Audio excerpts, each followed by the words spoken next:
Что нравится? Все нравится, замечательно. Мы помним, для чего мы здесь, и ради чего мы здесь, и во имя чего мы здесь. Это наука, конечно, но она в данном случае персонифицирована в нашем дорогом друге Володе Ревкове, да. Okay, thank you. Sorry for a little bit of Russian. So now it's the official business of introduction. Some of us very easy to introduce, but you have to choose between two quite contrasting directions. When you introduce a great man, you have to choose whether to give describe the whole bulk of his or her achievements, and or to concentrate on the highlights. And for some, it's very tempting to do both, which is quite impossible, because the breadth of the diversity of Sam's interests is absolutely remarkable, starting from very abstract areas in logic and complexity theory, the significant part of which he invented single-handedly, and also enriching up to the modeling of mechanical processes for better video presentations. And I remember it was hobby 20 years ago when I first learned about this. I tried to invite Sam to some important meeting. It was Clifford Lectures, as I remember, Sam, in Tulane. And somebody asked, may I give a talk for a change, not about complexity theory, but about the third derivatives in rotating the mechanical objects and how they're seen on the screen and all of it. And so, and of course, you're quite welcome to do this. And at the end of the day, this is a very significant portion of your interest, at least in terms of its importance and value.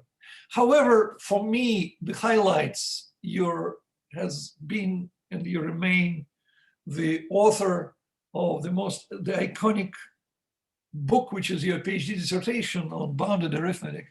And I can easily name you the fans of this book, and the people in the audience even right away. And this is one of the most significant books in proof theory for whatever the past half century, and extremely influential. And congratulations with such a huge success very early in your career. And last but not the least, San Diego, if we talk about Austin being the nicest place in Texas, I think that Atlanta is just laughing next to me sitting. That's, of course, and San Diego is by far the nicest place in California. Yeah. And so this is also the place of envy.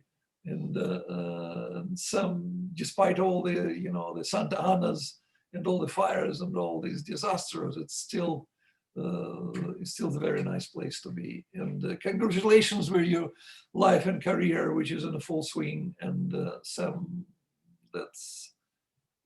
please go ahead with your talk.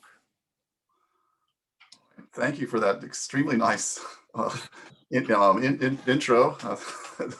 So first of all, even though San Diego is great, I wish I could be in St. Petersburg. I also very much like St. Petersburg. So some year in the future, when things have settled down, I hope to be back. Well, we'll take it. Yuri will promise. Yuri will promise. He is a magician. He will do this.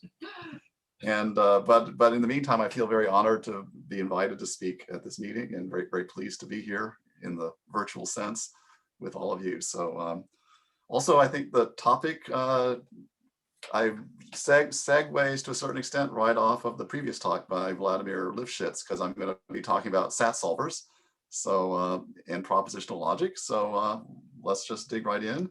I also want to say I don't mind getting questions. In fact, I encourage questions during my talk. So if you want to stop and ask a question, I don't mind being interrupted.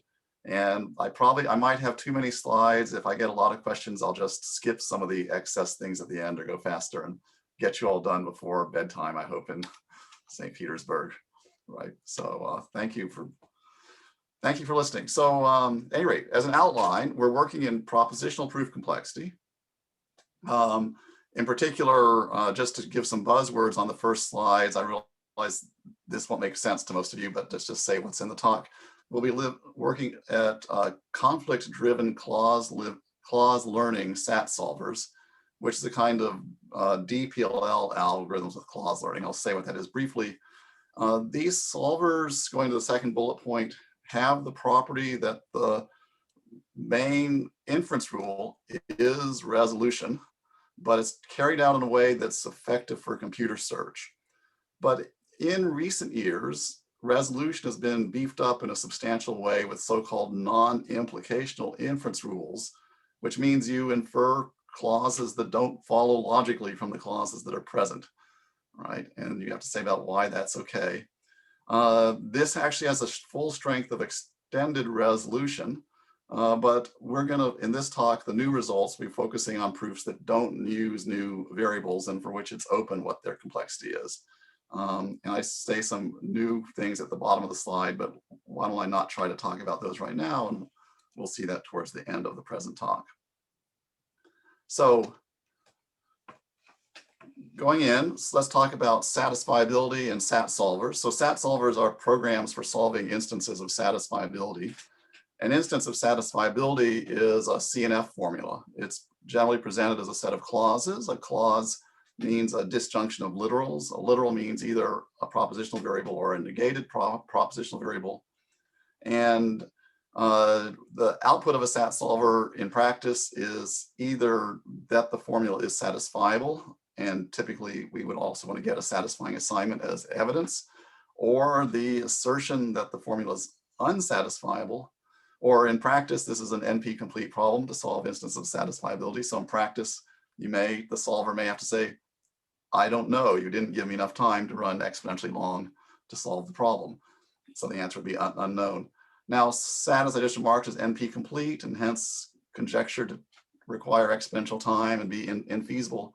Nonetheless, present-day SAT solvers have been, I would say, extremely remarkably successful in solving large instances in SAT, including instances with hundreds of thousands or even millions of variables. And these are, with so many variables, obviously you can't try all satisfying assignments because 2 to the 100,000 is a somewhat daunting number to carry out on a computer. And so, and these are for problems that come out of things like software verification or planning or hardware verification, solving problems that people are actually interested in. And SAT solvers are so successful that now there's at least a group of practitioners that tend to think of SAT as being a tractable or feasible problem. And they actually will use repeated calls to SAT solvers as components in a more complex algorithms. And so, in the hopes that they all succeed. So it's been a remarkable success story since arising out of the work of late 1990s on so-called conflict-driven clause learning. So conflict-driven clause learning is the central tool used by most of the successful SAT solvers. In short, it's a DPLL with clause learning. So DPLL stands for Davis, Putnam, Logeman, and Loveland, named after a pair of papers. There was Davis and Putnam in 1962. I should have looked up the year. And like a year later, Davis, Logeman, and Loveland had a depth first search algorithm. And these two things have been called the DPLL algorithm. CDCL adds clause learning. And let me describe the central ingredients, since I know not all of you know these. So you're given an instance of satisfiability, and this is to remind you, that's a set of clauses over propositional variables. And you essentially do a depth first search, searching for truth assignments. You choose some literal, you set it true. If it implies anything by unit propagation, you further set those literals true. You then choose another literal and set it true, and et cetera. And you repeat this process until you either succeed in satisfying the set of clauses, which would mean you've been extremely lucky, or you find a conflict, you falsify some clause. So a conflict is a falsified clause, and at that reason you infer some new clauses that express the core of that conflict. So you use the conflict to infer a new clause. You add it to the clause database, and then you backtrack, right? So it's a depth first search, but there's various things are added on top of this. And I just had to put restarts here, which is you also can totally restart the depth first search. You can just abort the depth first search and restart and start over again. So this is CDCL with clause learning. And if it succeeds in this process of finding a satisfying assignment, it tells you about it. If in the process of clause learning, you learn the empty clause, you infer the empty clause, then you report that it's unsatisfiable. And otherwise, you report that you don't know if you run out of time.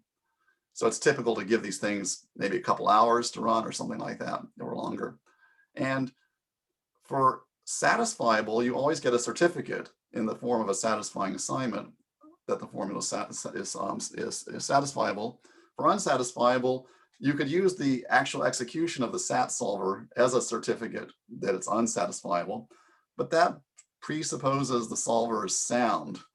And actually, this is often not true because SAT solvers are heavily optimized, have a lot of features, and they can have bugs or they can have subtle things that interact poorly among the features.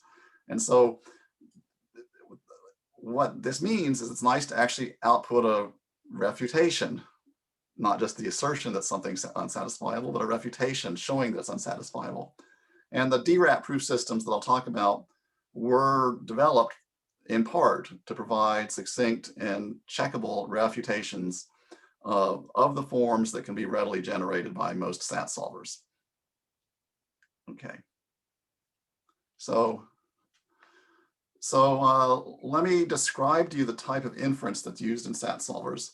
So first of all, CDCL solvers use a lot of sophisticated methods for deciding what variables to branch on, using unit propagation, backtracking, restarts, unique implication points, UIPs, are a certain type of clause learning.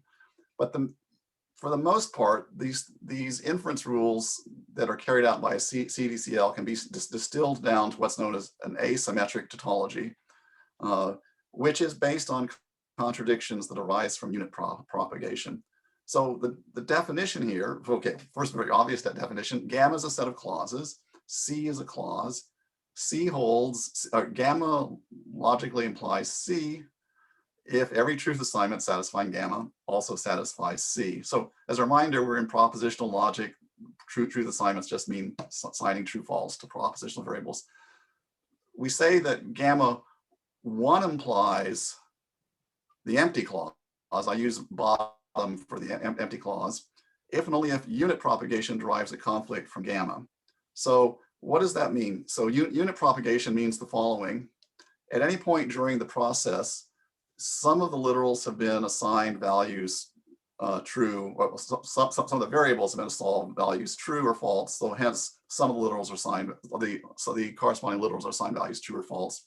You look at the clauses in which all but one of the literals has been set false.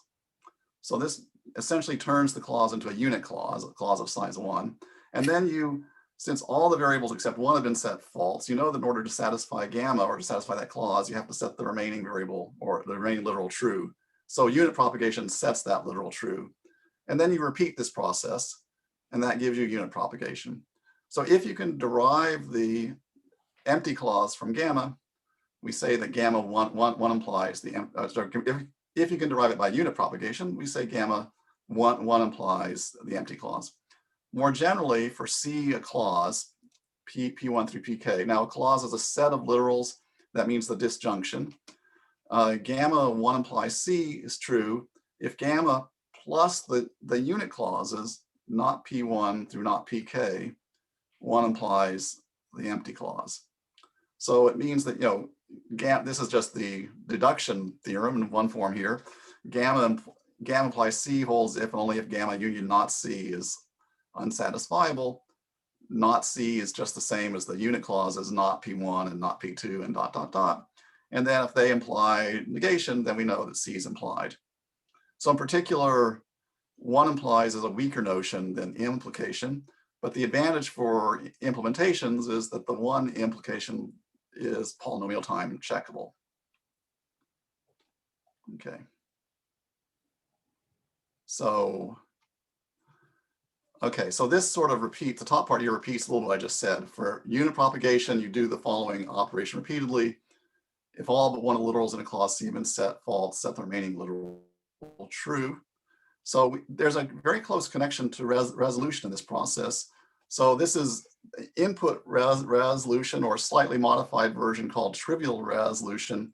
So a trivial resolution has the following properties. Every resolution inference has at least one hypothesis from gamma.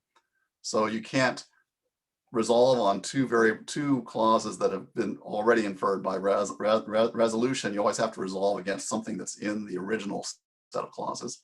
And for the trivial resolution part, no literal is resolved on more than once. Okay, so the proofs have the resolution derivations that are trivial have a very special form.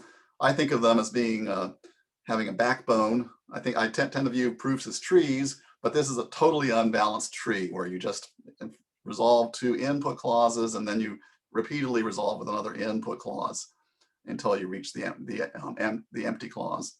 And a classic theorem from Chang in the 70s for input and from BKS in 2004, that's Beam, Kautz, Sabirwal, is that gamma 1 implies C holds if and only if there's a trivial resolution derivation of C from gamma.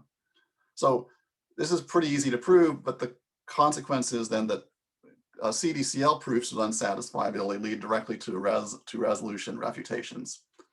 Okay.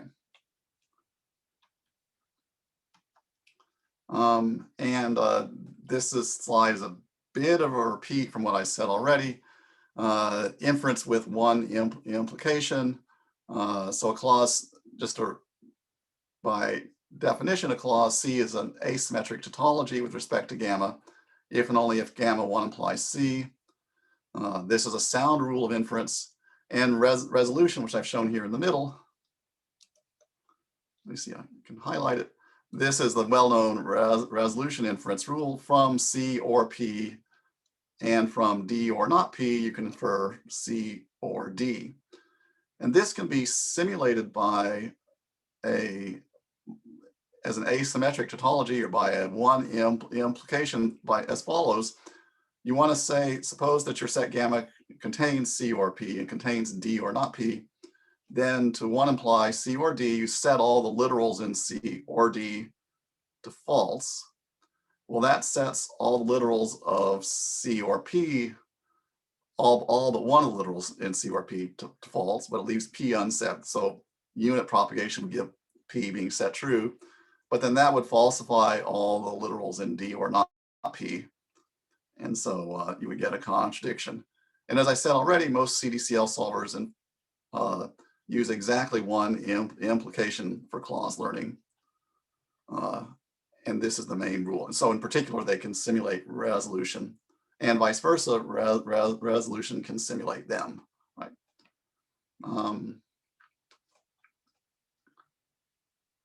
Now, non-implicational inferences. CDCL solvers also frequently infer clauses that are not implied by gamma. So for example, the pure literal rule is the following. So a literal is pure means that it appears only positively in the formula or only negatively in the formula. So in particular, if a literal appears only positively, we can just infer P. Essentially, without loss of generality, P is true because the only uses of P are positive. So if you had a satisfying sign with P negative, you could just flip it and have another satisfying sign with P positive. And a much more powerful non-implicational inference is the extension rule. So here we have a new variable X that's not used anywhere in the set of clauses.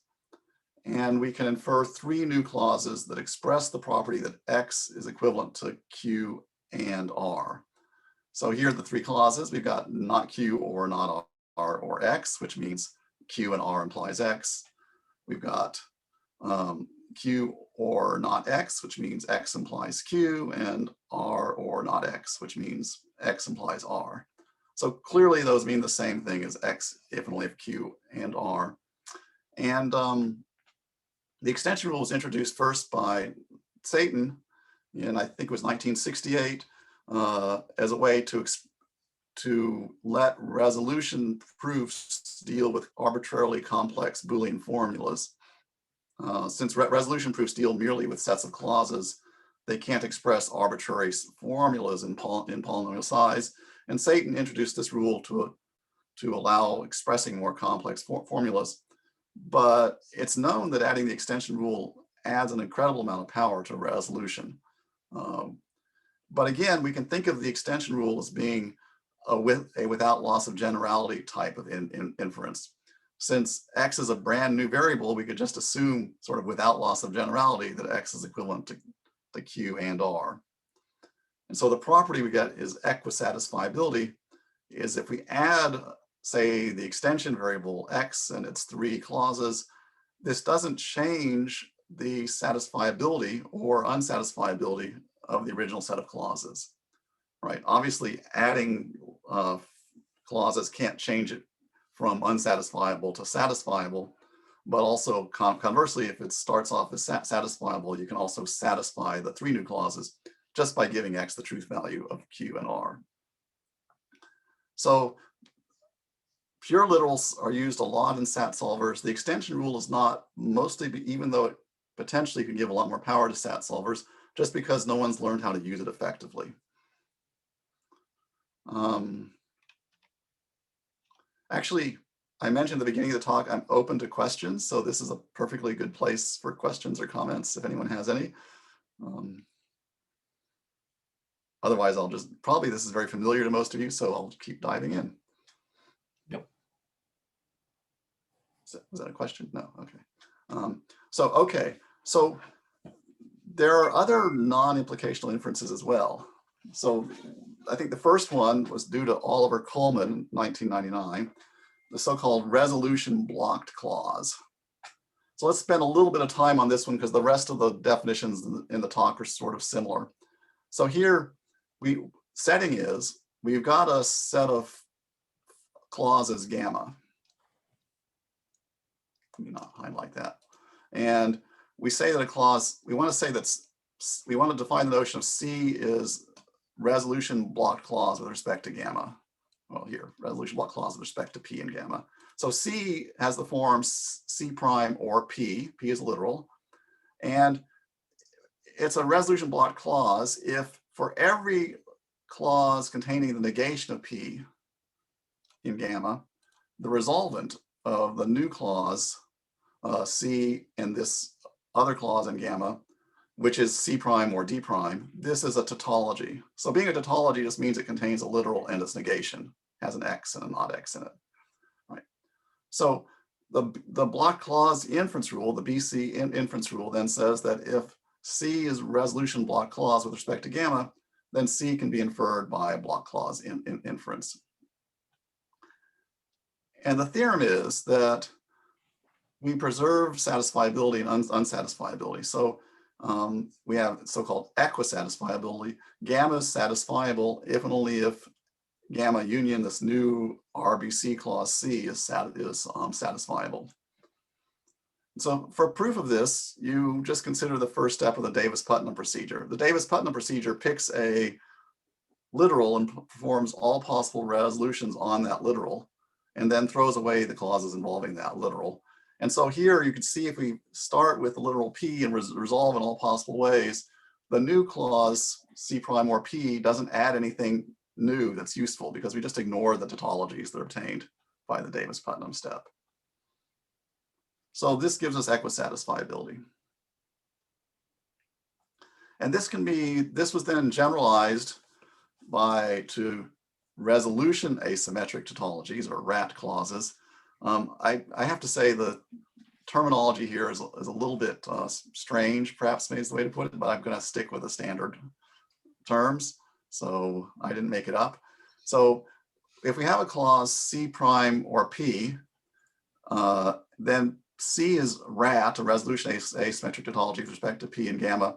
If for every clause not P or D prime in gamma, the resolvent C prime or D prime is an asymmetric tautology. In other words, to remind you, that means gamma 1 implies C prime or D prime. So unit propagation. And as a side remark here, the theorem about equisatisfiability I'm going to state in a moment works also for full implication, but we use one implies in practice because that's easily computer checkable. Then Hoyle, Hunt, and Wessler proposed the RAT inference in 2013. C is a RAT clause. If C is a RAT clause with respect to gamma, then C can be inferred by a RAT inference. And same theorem that I just mentioned, gamma is satisfiable if only if gamma union C is satisfiable. And the proof idea is pretty much the same as before. You consider the first step of the Davis-Putnam procedure, and then the new clauses that come up in the first stage of the Davis-Putnam procedure, C prime or D prime, are consequences of the rest of the clauses, logical consequences. Even though C was not a logical consequence, the resolvents are logical consequences. Okay. And then, so here's a nice theorem that was noted already for block clauses. Block clause rule can be used to simulate extension rule. So a system augmented with the block clause inference is already as powerful as extended resolution. And as a consequence, with minor modifications, the same thing holds for RAT inferences. And the proof is very simple. Here's the 3 new clauses that are introduced by the extension rule. And I claim those are blocked with respect to the literal X. So if you add the first clause, it's trivially blocked because there's no clause that contains X bar, right? Remember, being a block clause meant when you resolve against everything that contains X bar, you get a tautology. But you add the first clause, there's nothing that contains X bar, so that's good. Now you add Q or X bar. Well, X bar or X, there is a clause containing that, but when you resolve them together, it's a tautology because we get Q bar or R bar or Q, so it's a tautology. And likewise, when we add R or X bar, it's a tautology when you resolve against the only clause present that contains X. And so this tells us the following, that with block clauses or with RAT clauses, RAT inferences, we already get the full power of extended resolution. And this really adds an incredible amount of power because we know resolution without extension requires exponential size for things like the pigeonhole principle, but extended resolution and even Frege systems, that is ordinary modus ponens-based logic, has polynomial size proofs of the pigeonhole principle. And the converse holds as well. Kiesel, Rebolda, Pardo, and Hoyle showed that extended resolution polynomially simulates RAT proofs. So what polynomially simulates means that if you have a proof with RAT inferences in it, you can simulate it in the sense with only a polynomial increase in size by a proof using extended resolution. And they gave a direct simulation, or, since I work in bound arithmetic from time to time, I also like to use Cook's theorem about PV. You show that the theory S12 corresponding to polynomial time proves that RAT inferences preserve satisfiability, and then the result follows immediately by Cook's theorem for PV. Okay. Good. So this, by the way, is an even better place for questions. So, yes. Either I'm being too... Can I ask a question? Actually, yesterday we talked with one of the persons present here, Zhenya Danson, and he had an idea that kind of based on kind of the experience of deep learning and everything, did anybody try to see if some of these algorithms, for example, finding the best way to use extended resolution, what we can do is just give some examples and kind of try to extract from deep learning or some other similar machine learning algorithms some good techniques. So no one's used sort of deep learning or machine learning, as far as I know, for extended resolution. I'm working on some projects. This is my own right now. A little too early to talk about. There's only 2 or 3 papers that have made a serious effort to use extended resolution. I would mention in particular a paper, Glucose ER is the name of the computer system by Laurent Simon and someone else. I forgot the authors on that paper. But no, they have not used machine learning for that. They have used machine learning for a lot of the other SAT solver heuristics, like decision literals and restarts and so forth. But I'm not aware that anyone's used machine learning for which variables to introduce. That's a very interesting question, but it hasn't been done yet. Thank you. Maybe that's the next thing that should be done. Okay. But the short answer is, though, the results getting improvements out of extended resolution for SAT solvers are very meager right now. There's some papers that gave some ideas and got some improvement, but it hasn't been good enough to sort of move into standard SAT solvers, right? So, okay, so now we switch gears a little bit in the talk. As SATs, we're going to use these for proving as refutation traces, right? So, or proof traces. As CDCL solvers get more complicated, soundness is a serious problem. And even about actual bugs or miscodings, solvers use many techniques and many optimizations. It's not that uncommon for them to interact in subtle ways that are actually unsound. So it's desirable for SAT solvers to output actual refutations. And what's the standard is, and there's a long-running competitions now where people annually submit their software programs and try to show that they're better at solving instances of SAT than other people. And they're now requiring them to output proofs. So actually they'll do DRAT proofs, which I'll describe in just a minute, but let's start off with RAT proof traces. At least basically a RAT proof trace output by a SAT solver lists the inferred clauses. Each clause is a RAT consequence of the earlier clauses, and it ends with the empty clause demonstrating unsatisfiability. So it's literally just a normal RAT proof. There were earlier approaches that just used asymmetric tautologies. I was just using one implication, but that actually didn't cover everything that SAT solvers do. So SAT solvers are naturally doing things, pure literals as an example, that don't fall in the framework of just implication-based reasoning. But the RAT proof trace seems to cover everything that SAT solvers actually do. So this is what's being done now. And in particular, we're using the so-called DRAT proof trace system. So D stands for deletion. So I didn't mention earlier, but one of the important optimizations that SAT solvers do is as they learn clauses, they tend to infer potentially millions of clauses, and then it gets too much memory and slows down the search too much. They often aggressively delete clauses as well. So they learn and then delete, learn, delete, learn, delete over and over again. And we add the deletion rule also to the proof system. So we have RAT inferences introduce a clauses by C, and we have deletion rules that remove a clause. So the inferences preserve satisfiability. They don't preserve unsatisfiability when you start deleting clauses, but they preserve satisfiability. So if you're able to infer the empty clause, you know your original set of clauses also implies the empty clause.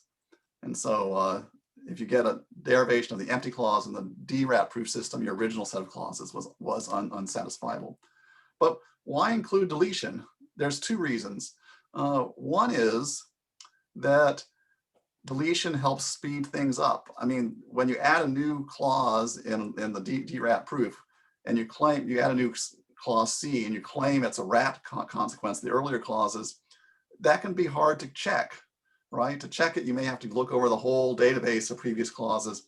So it can actually take a long time to verify the correctness of this. That's a quadratic algorithm. I'm not talking exponential time here. I'm talking quadratic. But turns out it often takes longer to verify refutations than to generate them, which is really weird. Okay, but deletions help substantially in pruning the unit propagation search space in particular. Also, maybe unexpectedly, is deletions make the RAT system stronger. So why is this? You can actually allow more things to be inferred by a RAT inference if you delete something first. And the reason was, in other words, it's a non-monotonic inference system, right? And the reason was, what was the definition of RAT? It said, I can introduce this new clause C of the form C prime or P if every other clause that contains P bar, blah, blah, blah, blah, blah. So if you delete some of those other clauses that contain P bar, the negation of P, then there's less to check. And so in practice, you can actually infer more things if you're allowed to delete clauses than if you're not allowed to delete clauses. So, which is strange but true. It's not clear to me that SAT solvers are making much use of that property right now, but nonetheless, it's there lurking in the background as a logical construct that might be useful, and does come up useful in some of the newer results I'm talking about towards the end of my talk today. Okay, so just to throw in a little interlude here, the world's longest math proof was, I'm not sure it still is the longest one. So about 5 years ago, Hoyle, Coleman, and Merrick resolved the open question about the Boolean Pythagorean triples problem. So this is a question due to Erdos of whether there was a way to two-color the integers so that no Pythagorean triple, that means no pair of integers, a squared plus b squared equals c squared, is monochromatic, right? And so turns out that you can do this up to n equals 7,824, but not for 7,825. And this was proved by giving a DRAT proof. They ran on a parallel computing for a week or so, or on like 8, or maybe no, sorry, for two days, but about 800 computers in parallel, taking about 37,000 CPU hours, and which I forgot how many. I forgot how many days that is. Looks like about 1,500 days, but in parallel, right? The verification time of the DRAT proof that was generated took 16,000 CPU hours. So this was a place where you could actually verify quicker than you could generate the proof. And the size of the proof was 200 terabytes, which is huge, right? That's a lot of memory. Probably your desktop that you're working off doesn't have 200 terabytes. And so compressed in the sort of ordinary ways, it got compressed down to 14 terabytes. They managed to get it down to 68 gigabytes by some special encoding.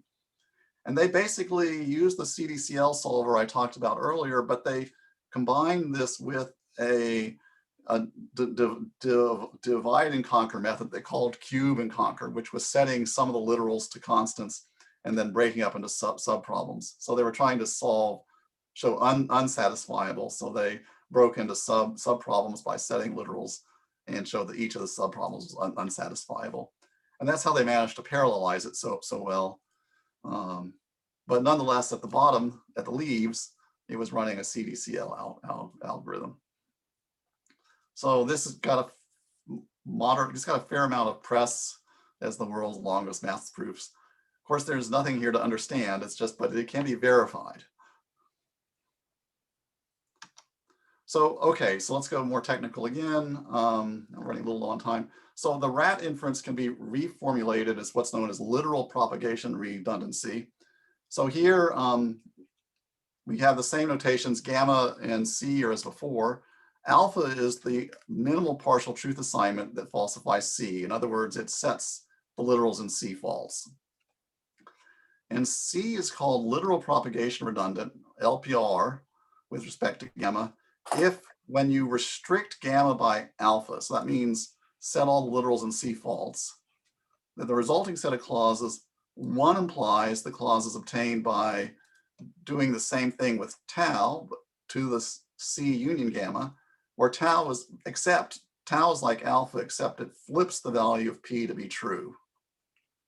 So you start with the assignment that falsifies alpha, you hit gamma with it, you then flip the value of P, and you hit C union gamma with that. And then you're asking, does the first set of clauses imply the second set of clauses? So one implies for sets of clauses, one implies to delta means that for every member D of delta, gamma one implies D. And LPR, a clause is LPR with respect to P and gamma if and only if it's RAT with respect to P and gamma.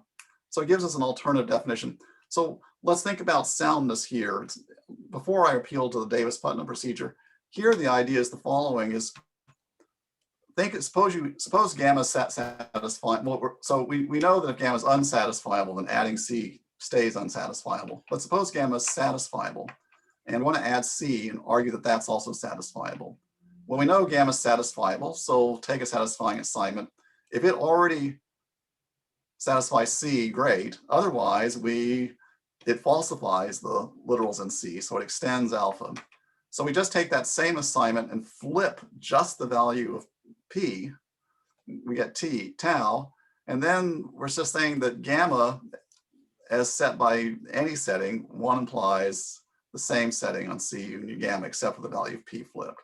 So we're just showing how to take something that satisfies gamma and obtain something that satisfies C union gamma, namely flip the value of P.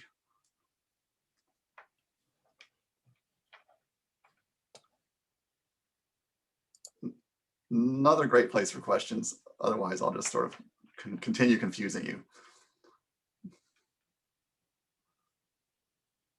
I had a proof on the next page, but I pretty much said it already. Maybe the only thing to argue is that I used one implication in the definition, or they used one implication.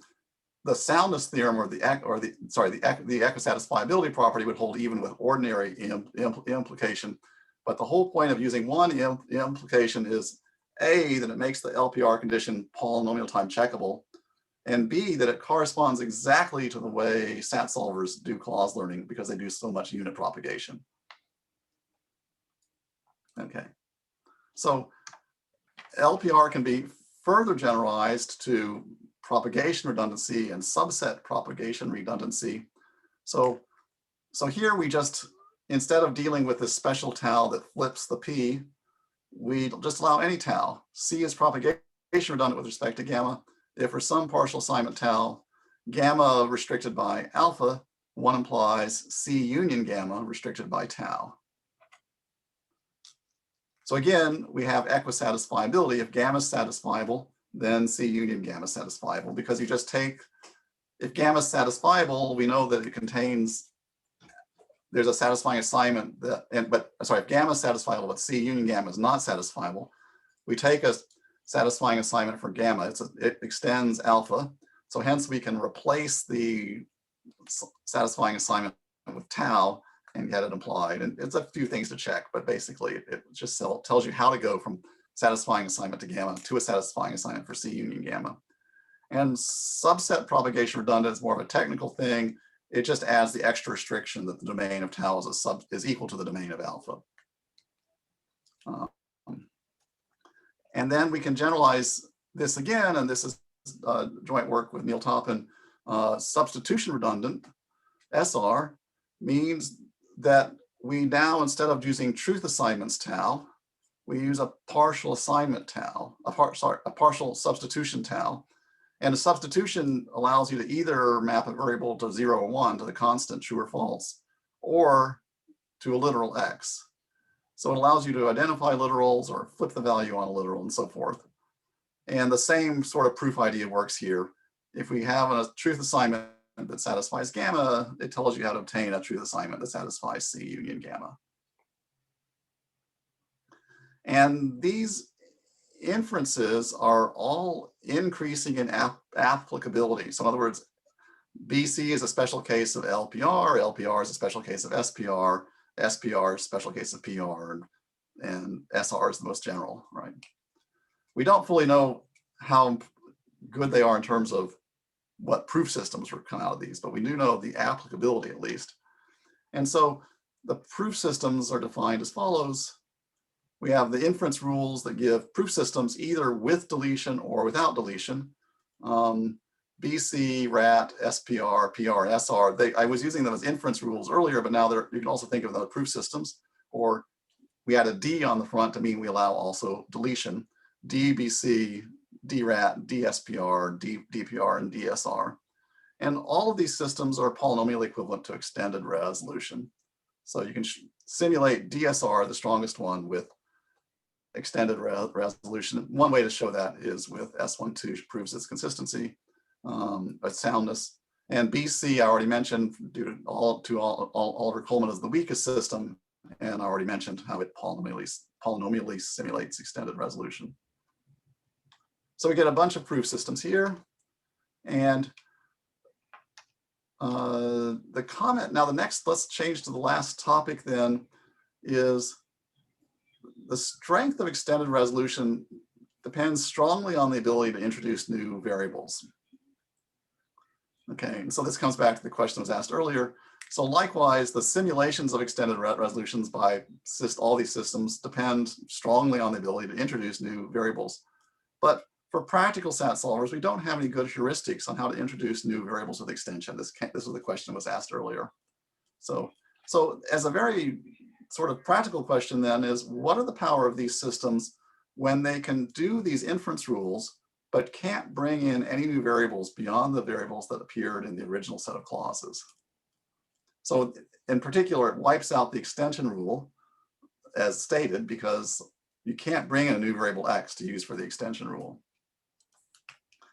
And so there's some prior results on this. So Kiesel, Rebola, Pardo, Hoyle showed that DBC, this is deletion block clauses, polynomially simulates DRAT, that's deletion with resolution asymmetric tautologies, even when new variables are not allowed.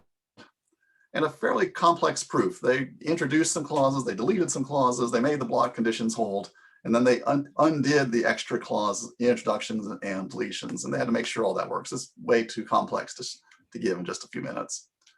And Hoyle and Bira showed then that DRAT polynomially simulates DPR. I can show you a picture in a moment. And for this, but they had to, oh, that's an important thing I left out. When you only add one additional new variable. So they didn't get this without new variables, but with only adding one additional new variable. And they basically, the proof construction involves you first introduce new variable, show that's you introduce clauses making equivalent to the clause that's to be inferred. You then infer that you do some work to infer the clause you want, and then you delete all the clauses involving that new variable, and you're ready to do another DRAT inference reusing that same variable. So deletion is crucial here. Okay. And the picture here is the following. Extended resolutions on the left. This does allow new variables. It doesn't make sense to have extended resolution without new variables. But DSR, DPR, DSPR, DRAT, and DBC, in this picture, we usually put minus signs on them, are to the systems without new variables. And the arrows mean they polynomially simulate. And I already mentioned the result at the top here that DBC polynomially simulates DRAT. The arrows from left to right, at least starting at DSR, are all essentially trivial. And I'll skip what autocracy is. And the new theorem is that also DRAT polynomially simulates DPR. So again, equivalence up through, whoops, can't do that, up through here. I can do it this way, right? So I get equivalence through here, right? This is the new part of the theorem. So we still don't know about DSR, whether it's polynomially simulated by DRAT. And so here, basically the proof idea here is we first run one step of the Davis-Putnam procedure to get rid of one variable from the PR refutation. We then use the simulation of Hoyle and Bira with that variable that got freed up. We then add back in the clauses that were deleted when we did the Davis-Putnam procedure. And then we go on to the next step. So we have to delete clauses with Davis-Putnam. And even that step requires, well, that requires resolution and deletion. So we have to delete and re-add. In the middle, we have one variable free, and we use the other variable. Again, the result is complex, way too long to present here, but this is the idea, right? So DSR is, DPR is a very nice system, but well, all four of these systems are just equivalent, right? So they're a very stable system, even without new variables. DSR is potentially stronger, right? But, and I'll talk about that in a moment. Well, okay. So as it turns out, these systems without new variables, even though they aren't known, it's open, they're not known to be as strong as extended resolution, are quite powerful.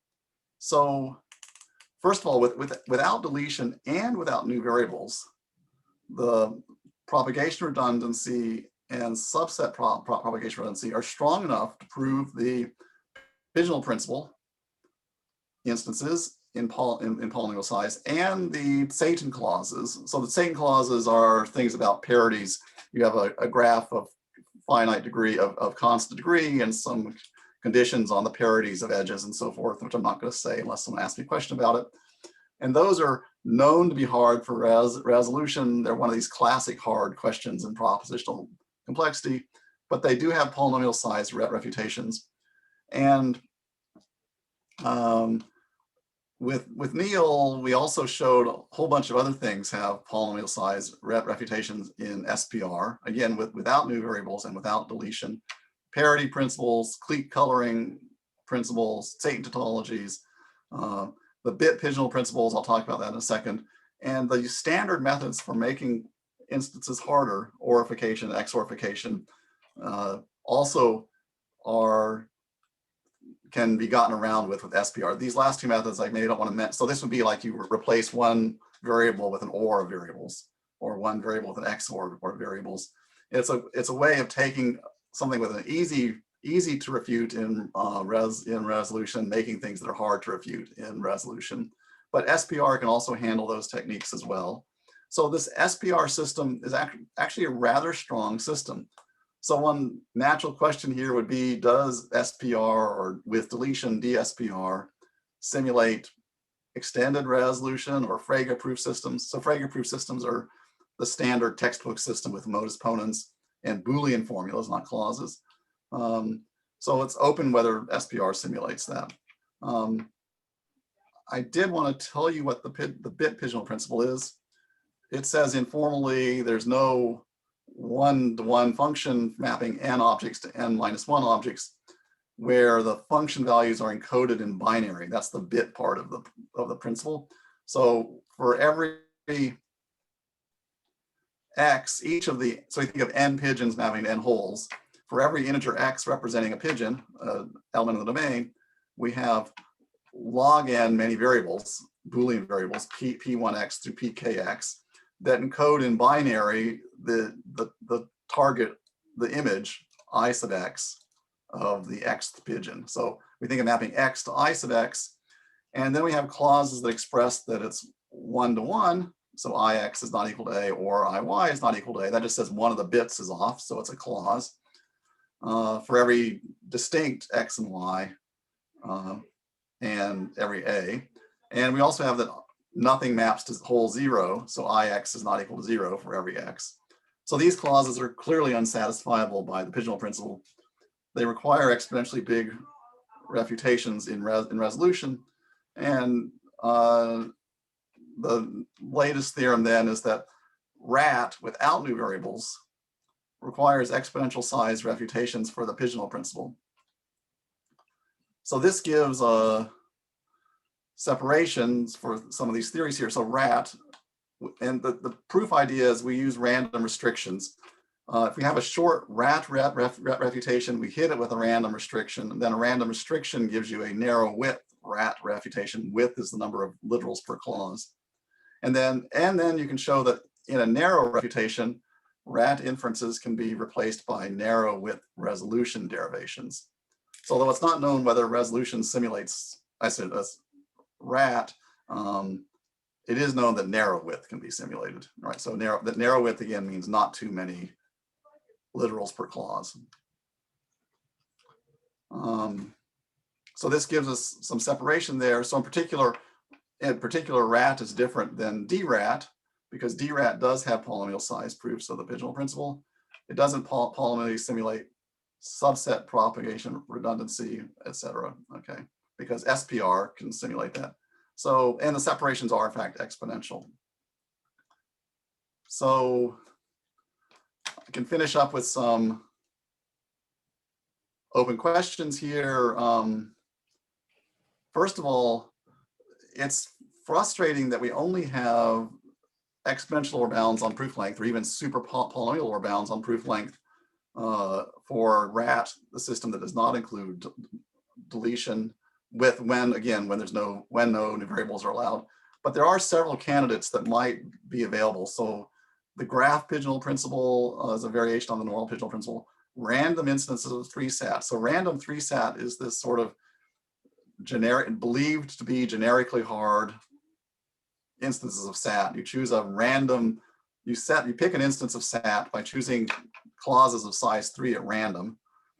And then with some reasonable probability, high probability at some threshold, it'll be unsatisfiable, but it's believed that if you're suitably close to the hardness threshold, that any proof system will fail to give refutations of these unsatisfiable formulas. And also another one is the so-called even coloring principle, which again, I shouldn't get into. I already asked the question, can DSR without new variables polynomially simulate extended resolution, or I didn't write it here, or Frege. And then of course, there's the question about, and this is the general question about, can you use these new systems to efficiently search for proofs for some of these hard principles, like the visual principle, et cetera. And there's been a little bit of work on that. I mentioned this particular Hoyle, Kiesel, Seidel, and Bira have a particular type of RAT inferences called SDSL, satisfaction-driven clause learning. And they're able to generate automatically polynomial size refutations of the pigeonhole principle, but it does seem like it takes exponential time to find those polynomial size refutations. So in practice, just looking at the numbers in their tables. But it's still an interesting development, because I always view the pigeonhole principle as one of the touchstone of hardness for proof search. And so the question would be, can this method be made more broadly applicable? So that's everything. Thank you very much. Very good. Time for questions. Please, shoot. Can I ask? Has been ever made any attempt to consider similar systems in a non-Boolean setting?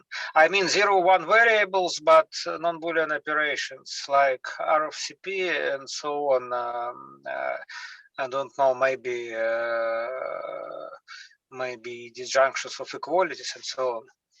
Ah, okay. So actually, that's a different question I was expecting you to ask. So there are constraint satisfaction programming where you take non-Boolean values, and proof search is done there. But you're asking about things like equalities. So you're really going up towards first something order. Algebraic.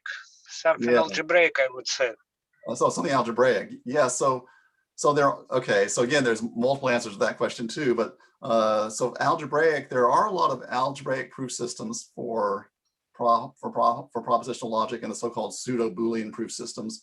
And you've worked on those yourself, of course. So algebraic proof systems basically think of working over some field and think of 0 as true and 1 as false. And then you, based on extensions of the Nullstellensatz or sums of squares or Low-Voss-Schreiber, et cetera, these systems are then used to show unsatisfiability of equations of algebraic questions, algebraic equations that have only Boolean solutions.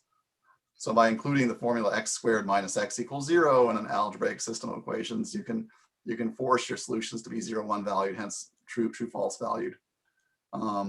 But the DRAT proof system, I don't know of any work that's been done on that in algebraic proof systems. I'm asking because the extension rule is clearly generalizable to algebraic systems, but all other intermediate systems. Right, but in terms of non-implicational reasoning or equisatisfiability, I'm not aware of anything that's been done on that. It's a great question. More questions, please. I would like to ask maybe a very general kind of question. So thank you for this very interesting talk, by the way. So it seems like sort of the direction this talk was going was an attempt to classify various rules that are prominent in set solving, which give some interesting examples of propositional proof systems, which can be then analyzed in terms of simulation, polynomial simulation of one with respect to another. However, so it's maybe there is a general idea somehow the more advanced methods you are using in such solving, the more powerful sort of proof systems you will get. But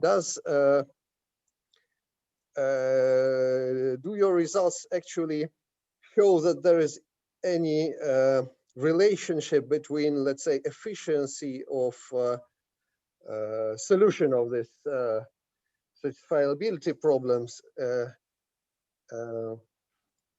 between efficiency of these such solvers and let's say efficiency of the proof systems that you get as a result? So is there really a link, or it seems to be that they are sort of all of them will be equivalent possibly to extended resolution, and then what will be the end result of this? Right. That's an excellent question. I wish I knew a good answer, because I don't say we don't know, but basically, but as you say, there's a trade-off between the power of a system and the ability to do proof search, right? So one thing I didn't touch at all on this talk was the notion of what's called automatizability, which is the complexity of finding a short proof if it exists. And I mean, resolution is, of course, a very weak proof system. We have exponential lower bounds for it, but it's also an extremely efficient system for proof search. So my feeling with extended resolution is that a large part of the difficulty of searching for extended resolution proofs is the difficulty of deciding which extension variables to introduce for which formulas, right? It seems, and so that's one of the reasons that I think it's interesting to look at the systems without new variables, is because then you don't have to make that decision at all, right? You could possibly look for proofs that don't use those new variables. But I mean, in general, it's surprising that there's a lot of theorems that say if some system's more powerful, then it's better for theorem proving. But there's also plenty of examples like extended resolution, where a system's more powerful, it's not better for theorem proving. So these are definitely different questions and extremely important ones, because in the end, we are interested in actually proving theorems. And a lot of the applications that was mentioned in the last talk also of SAT solvers is to more broader domains, such as SMT solvers, as they're called, for solving questions in fragments of first order logic. SAT solvers are the engine for a lot of that stuff.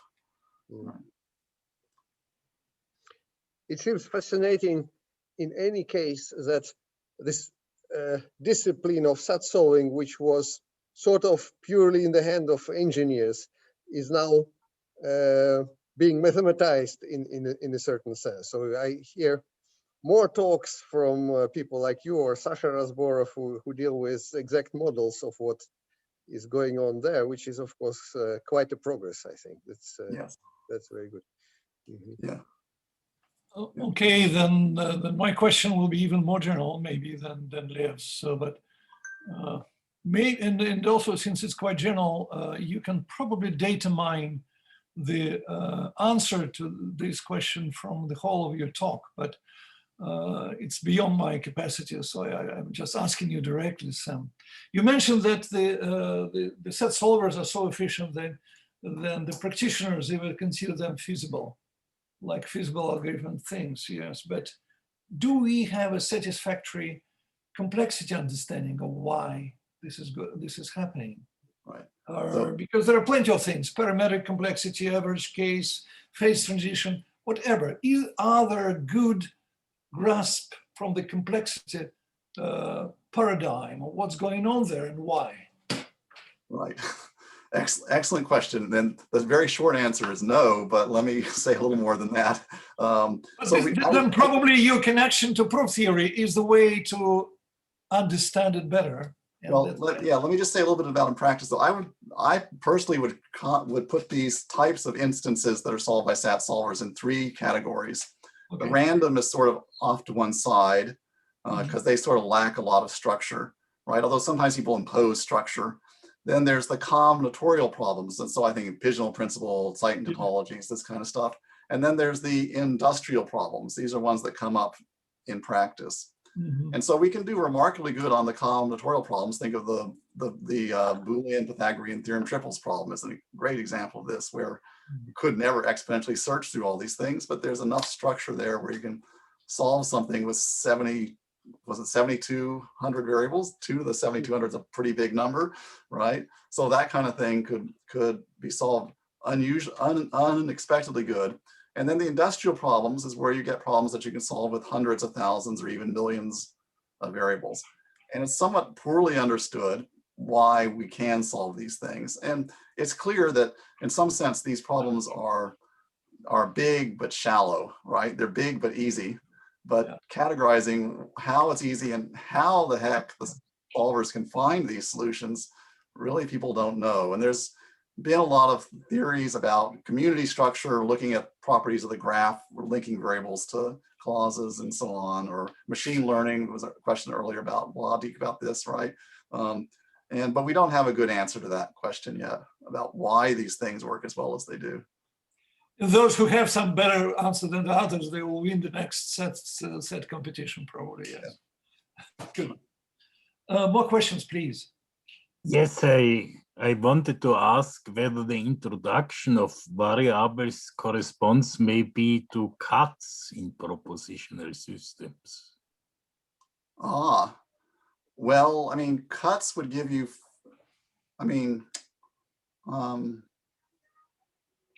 well, okay, good question.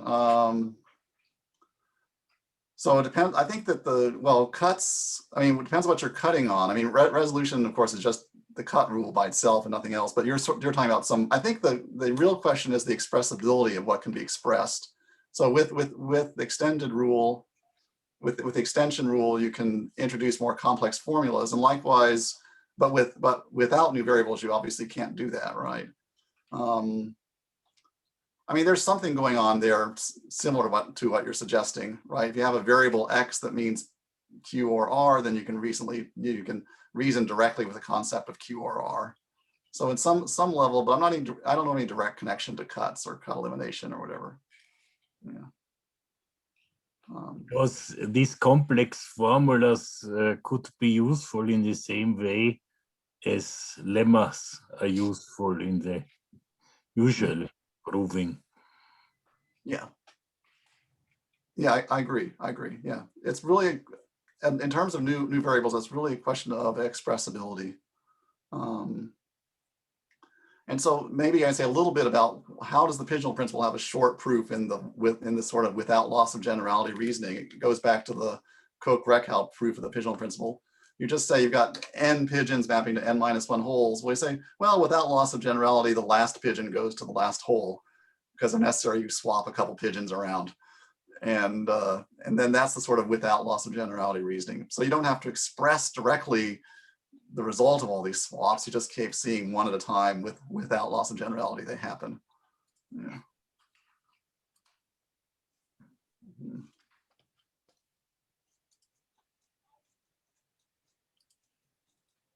Okay. More questions? No. Okay. Well, we thank the last speaker for excellent talk and very lively discussion. But also we thank